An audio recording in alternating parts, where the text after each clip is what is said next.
Okay. We start doing lines before the shit, bro. All right. I wish. Good morning. We're gonna we got calls in the cut. 2 days back to back. Good morning. Hello. Thank you for having me. Thank you. All right. So I heard that you had a late night last night. I did. I had a good night. I had a late night. I went to the premiere of Moana 2. Okay. And it was a world first because the first time Disney, and maybe any film ever, I don't know, has premiered 2 films side by side at the exact same time in the exact same cinema, because we had Moana and we had the Te Reo Māori Moana. And because long story short, I know one of the guys, Snithia, amazing man, who voices one of the characters. Yeah. And myself and Harrison, our other mate, we went along to support him. But obviously, because it was a premiere, of course, we're going to go along. It was incredible. We met some huge names, so huge New Zealand names, which was pretty amazing. But I was in the Te Reo Māori version, and I'm very far. I know a little bit. Yeah, very far from fluent, and there were no subtitles, but it was quite an immersive experience. That said, yeah. Was it like the movie played at the same time in 2 different theaters? Correct. Or in 2 different screens. But then, so it was like 4. It was like 4 screenings simultaneously, and I think 3 with Te Reo Māori, and 1 was in English. But yeah, it was really cool. And like there was like free bar. There was popcorn on every seat, which was really cool. Which was great. And when you were going in there, they were handing you like. There was a vending machine of soft drinks that was like open. You could just tell, oh, great. It was taking like Fanta, Sprites, even like cold bottles of water. Like, oh, so good. But yeah, no, it was amazing, man. It was really cool. And they had like a waiata or more than one waiata beforehand. There was just like, an amazing ceremony, amazing just feel to it was just great, man. It was really cool. It was really cool. Yeah, that's cool. That's really good. And good for the country too. Good for New Zealand. Yeah, really good. Yeah, especially like, stuff like that. Because I remember like a lot of the times my local cinema, anyways, they started to re-release old movies in Te Reo Māori. Yeah. But it's really cool that like now it's actually part of the premiere. Yeah. I want to watch it. You want to watch it. Exactly. You're totally right. It's no longer an afterthought. And Moana is such a fitting movie to do that too. Of course. I was also, because he has whānau in Auckland and he was at the Hawaii premiere, there was a tiny thing in my brain that was like, I wonder if The Rock's going to be there.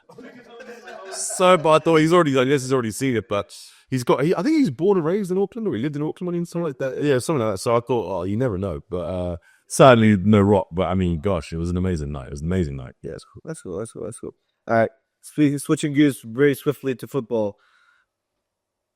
Newcastle. Oh, no, it's not good there, mate. It was a bad day at the office yesterday. What was the score? 2-0? 2-0, yeah. It's not. But that's a Premier League for you, right? We win 3 games on the bounce against Chelsea, Arsenal, and Nottingham Forest, teams at the top.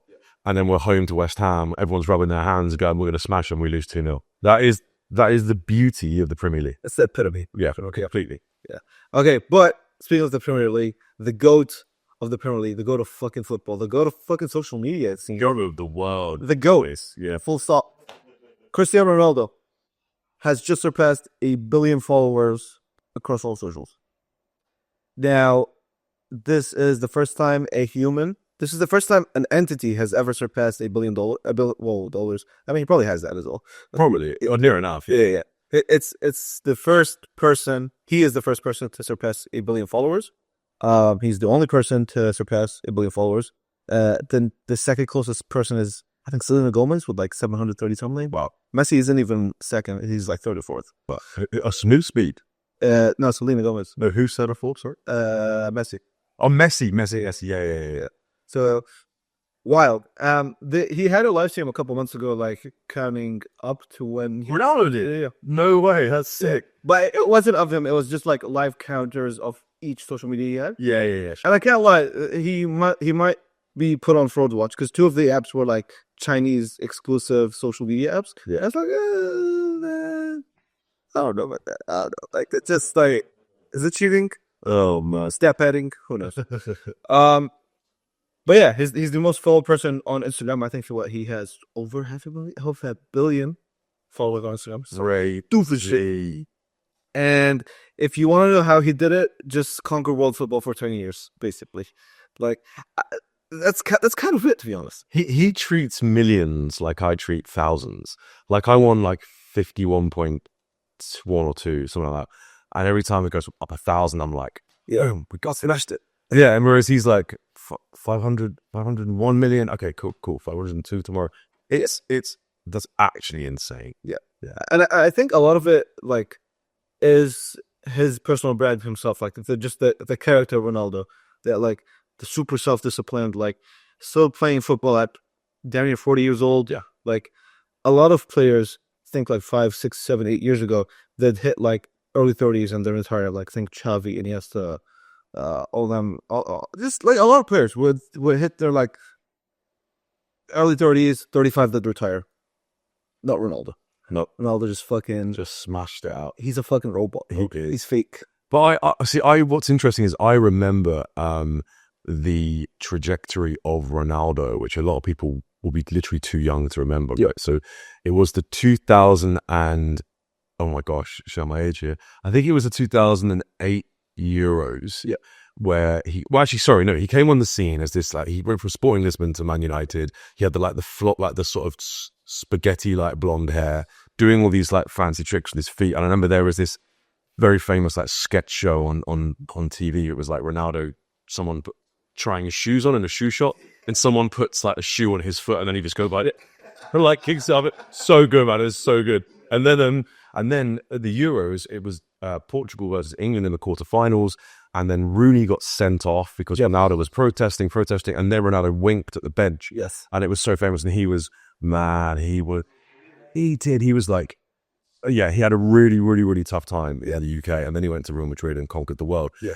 But I think the same thing happened in the 90s, which I'm too young for, which is Beck's change, which was when Beckham got sent off against Argentina. And my point is, the whole world just hates you. Everyone's just so against you. Yeah. And it, compresses you so much that you end up flying out of this cocoon of hatred like a butterfly and just beating the whole world. And I'm happy for him. You can't not be. And I think the reason why Ronaldo is better than Messi in terms of social media presence is that he's objectively a polarizing character. Yeah. We don't really know too much about Messi. Yeah, true, very true. Cristiano, he's like, he's just like this.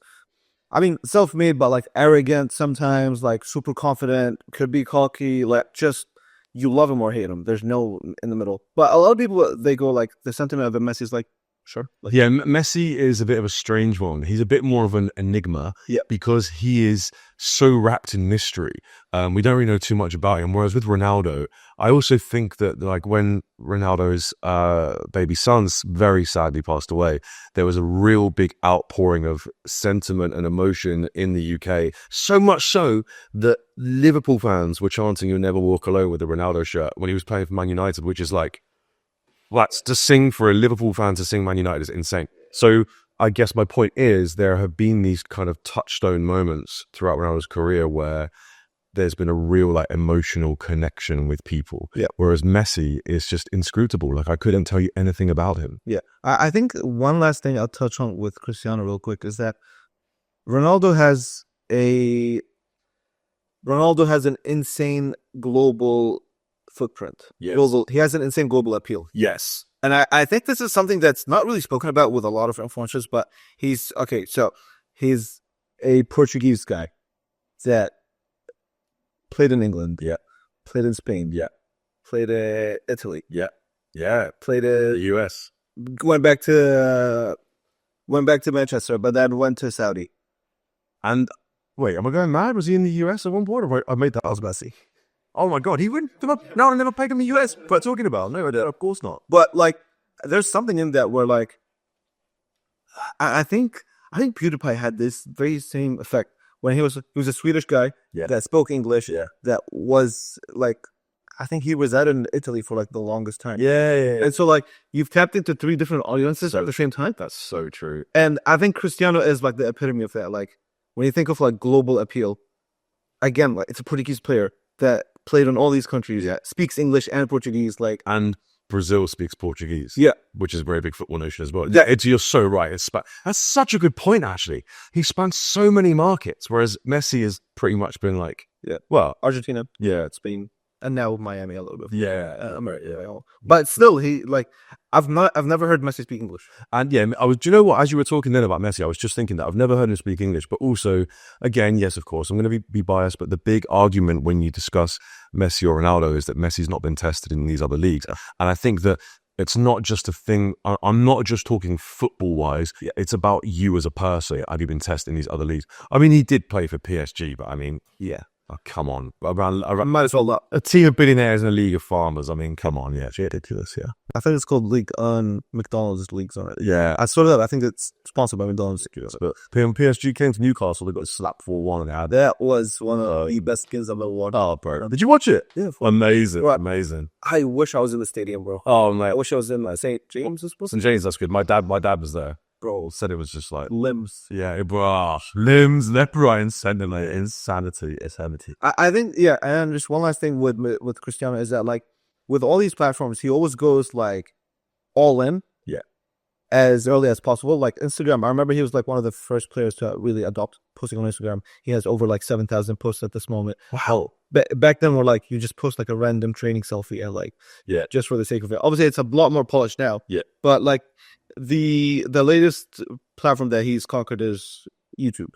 Wow. Okay. And obviously he's broken multiple records about like the amount of subs he's gained in the 24-hour period or like 30-day period or something like that.